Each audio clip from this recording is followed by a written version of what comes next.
শোনো শোনো শোনো সবে শোনো দিয়া মন, আজ আমি রেঁধেছি ভেজিটেবল চপ করিয়া যতন।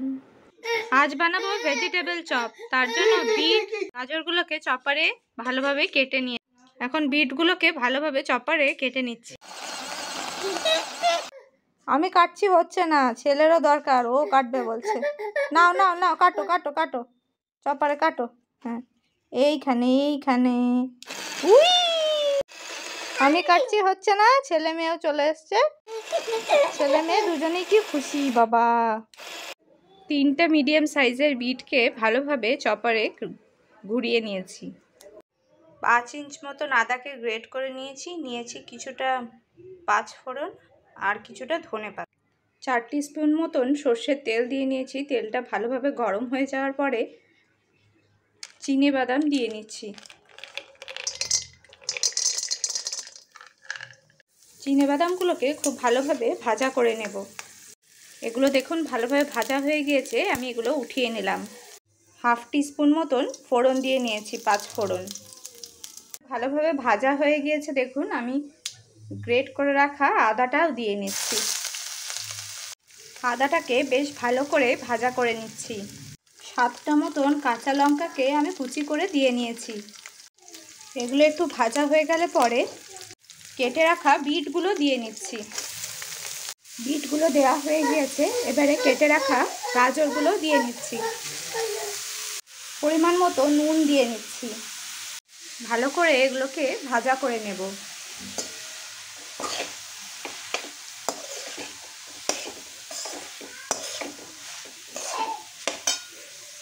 সব কিছুকে খুব ভালোভাবে মিশিয়ে নিয়েছি। এবার একটা ঢাকনা দিয়ে ঢেকে রাখবো এগুলো সেদ্ধ হয়ে যাওয়ার জন্য। মিডিয়াম আছে এগুলোকে ঢেকে রাখলাম। ততক্ষণে বিট গাজরটা ভালোভাবে সেদ্ধ হচ্ছে, ততক্ষণে আলুগুলোকে মেখে নেব। নিয়েছি কিছুটা ভাজা মশলা, পরিমাণ মতো নুন আর লঙ্কা গুঁড়ো, সব কিছুকে একসাথে হাত দিয়ে ভালোভাবে মেখে নেব। আলুটাকে খুব ভালোভাবে মেখে নিচ্ছি। আলুটা দেখুন খুব ভালোভাবে আমি মাখিয়ে নিয়েছি। ঢাকনাটা উঠিয়ে দেখাচ্ছি, দেখুন এইরকম দেখতে হয়েছে। আর একটু ভাজা হবে, আর একটু সফট হওয়ার পরে আমি আলুটা মেশাবো। আবার একটু ঢেকে নিচ্ছি 2-3 মিনিটের মতো। আরও 3 মিনিট হয়ে গিয়েছে, দেখুন এরকম হয়েছে। এবারে একবারে হয়ে গিয়েছে। গাজরগুলো খুব ভালোভাবে, গাজর আর বিট দুটোই খুব ভালোভাবে ভাজা হয়ে গিয়েছে। এইবারে আগে থেকে সেদ্ধ করে রেখে রাখা আলুটা দিয়ে নেব।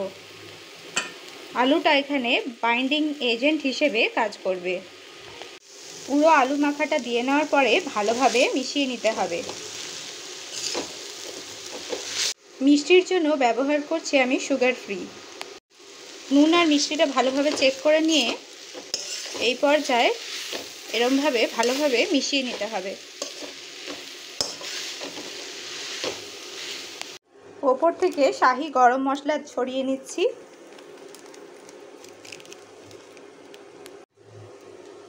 আর কেটে রাখা ধনেপাতাটাও দিয়ে নিচ্ছি। সব কিছুকে ভালোভাবে মিশিয়ে নেব। সব কিছুকে খুব ভালোভাবে মিশিয়ে নিতে হবে।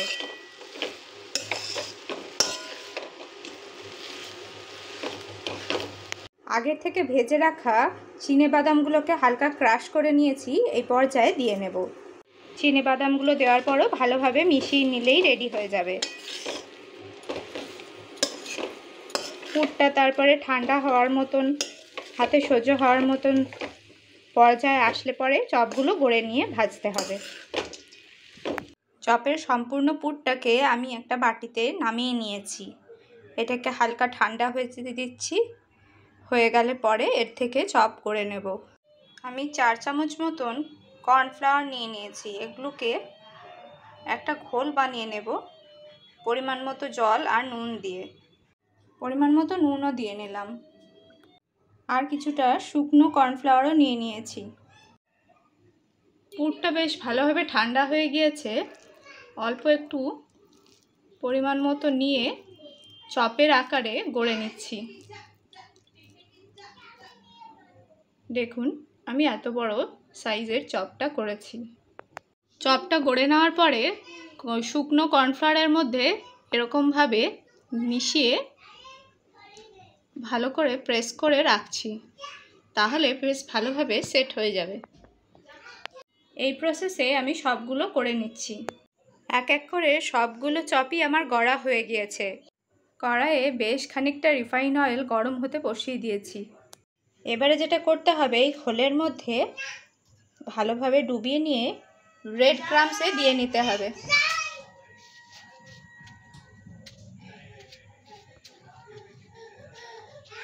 একটা কোট দেওয়া হয়ে গিয়েছে, দেখুন খুব সুন্দর করে। আবার এটার মধ্যে স্লারিটার মধ্যে ভিজিয়ে নিয়ে সেকেন্ড কোট দিয়ে নিচ্ছি। একটা চপ ভালোভাবে রেডি হয়ে গিয়েছে। প্রথমে এই ঘোলটার মধ্যে একবার ডুবিয়ে নিয়ে বিস্কুটের গুঁড়োর মধ্যে ভালোভাবে কোট করে নিতে হবে। একটা কোট দিয়ে নেওয়ার পরে এক্সট্রা ক্রাঞ্চের জন্য আবার করে স্লারিটাতে ডুবিয়ে নিয়ে বিস্কুটের গুঁড়োতে ভালো করে আরেকটা কোট দিয়ে নিতে হবে। এই প্রসেসে সবগুলোকে আমি বানিয়ে নিচ্ছি, তাহলে তেলটা পুড়ে যাবে না। দেখুন চপগুলো সব 5টা চপকে একসাথে দিয়ে নিয়েছি। চপগুলোকে উল্টে পাল্টে বেশ ভালোভাবে গোল্ডেন ব্রাউন অবধি ভেজে নিতে হবে। মিডিয়াম ফ্লেমে আমি চপগুলোকে ভেজে নিচ্ছি। দেখুন চপগুলোতে খুব সুন্দর কালার চলে এসছে। এগুলো ভালোভাবে ভাজাও হয়ে গিয়েছে, আমি নামিয়ে নিচ্ছি। ভেজিটেবল চপগুলো একবারে রেডি হয়ে গিয়েছে, সার্ভ করে নিলাম।